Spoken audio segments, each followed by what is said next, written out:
No, no. Well, I still believe that, but you know, it takes two to tango, right? But no, I do. I mean, I believe it would be a massive tax cut for the Canadian citizens. You get free military, you get tremendous medical cares and other things. There would be a lot of advantages, but it would be a massive tax cut. And it's also a beautiful, you know, as a real estate developer, you know, I'm a real estate developer at heart. When you get rid of that artificially drawn line, somebody drew that line many years ago with like a ruler, just a straight line right across the top of the country. When you look at that beautiful formation when it's together, I'm a very artistic person, but when I looked at that beauty, I said, that's the way it was meant to be.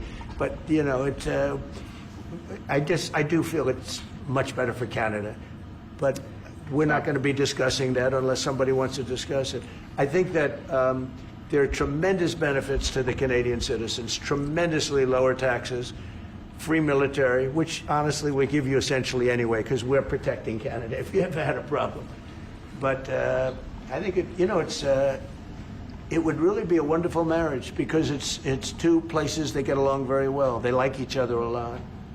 Well, if I may, as you know from real estate, there are some places that are never for sale. That's true. We're sitting in one right now, you know, Buckingham Palace, that you visited as well. That's true. And having met with the owners of Canada over the course of the campaign last several months, it's not for sale, won't be for sale ever.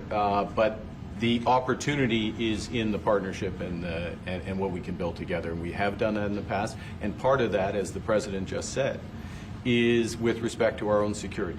And my government is committed for a step change in our investment in Canadian security and our partnership, and I'll say this as well, that the President has revitalized international security, revitalized NATO, and us playing our full weight in NATO, and that will be part of it. And they have, I must say, Canada is stepping up the military participation because Mark knew, you know, they were low and now they're stepping it up, and that's a very important thing. But never say never. Never say never.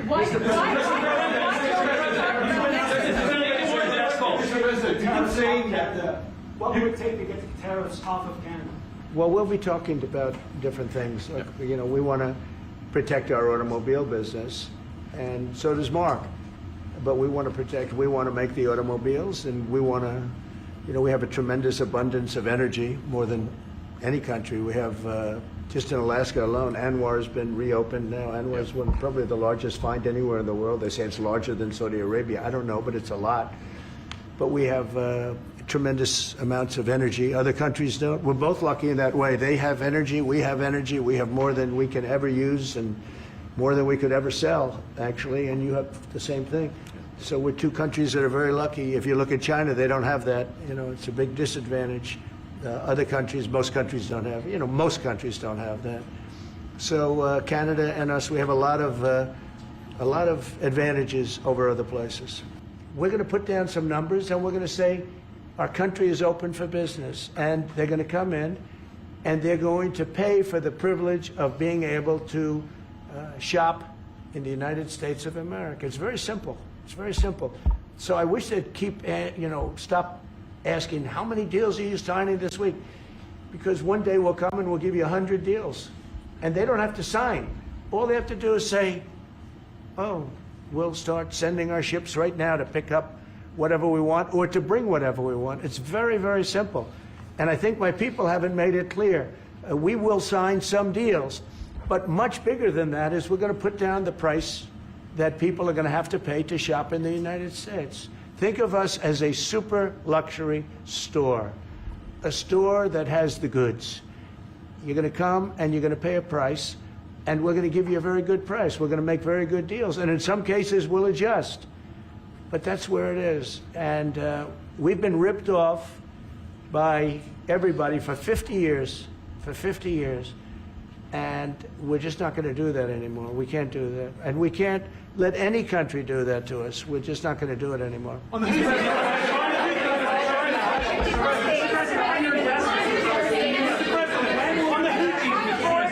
Houthis, can you tell us a bit more about the deal that you've reached with the Houthis that you No, mentioned? it's not a deal. They've said, please don't bomb us anymore, and we're not going to attack your ships. And where did you hear about that? It doesn't matter where I hear it. The very good source, I could tell you. Very, very good source. Would you say, Marco? I would say pretty good, right, JD? A very good source. No, they don't want to be. They don't want to be. They don't want to be bombed anymore. You know. Sort of thought that would happen. Behind you, please. Clarifying something you said on USMCA, is the U.S. prepared to walk away from that pact?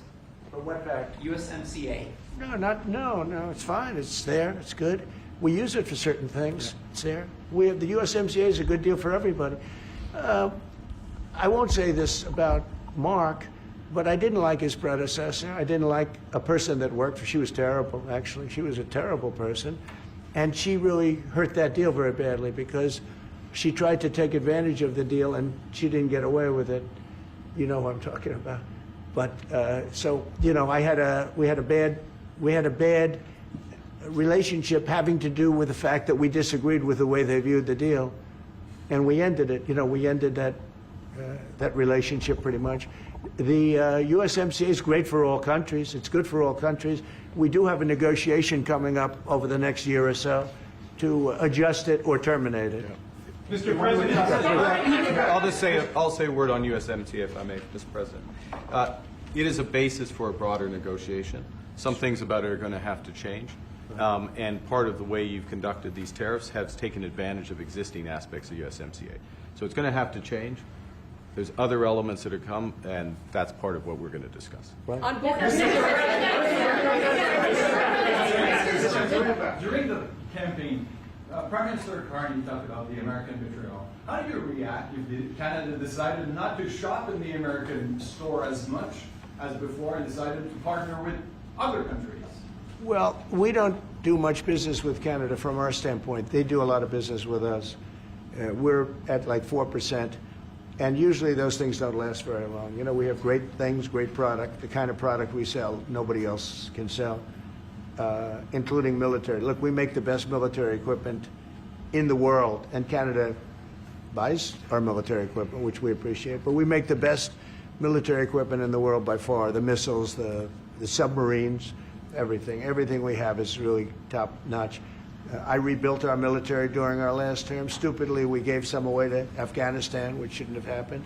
But that was, I think it was the most embarrassing moment in the history of our country. It was just very incompetent people. But if you look, the man that's now the head of our Joint Chiefs, he led the attack on ISIS for me. That's why he's the head of the Joint Chiefs. And Raisin Kane, he was unbelievable. And as you know, we defeated ISIS in 3 weeks. It was supposed to take 5 years. We did it in 3 weeks.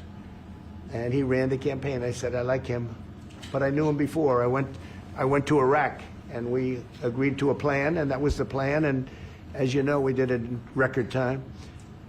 So we have the best equipment in the world. We have the best, a lot of things. But Canada does a lot more business with us than we do with Canada.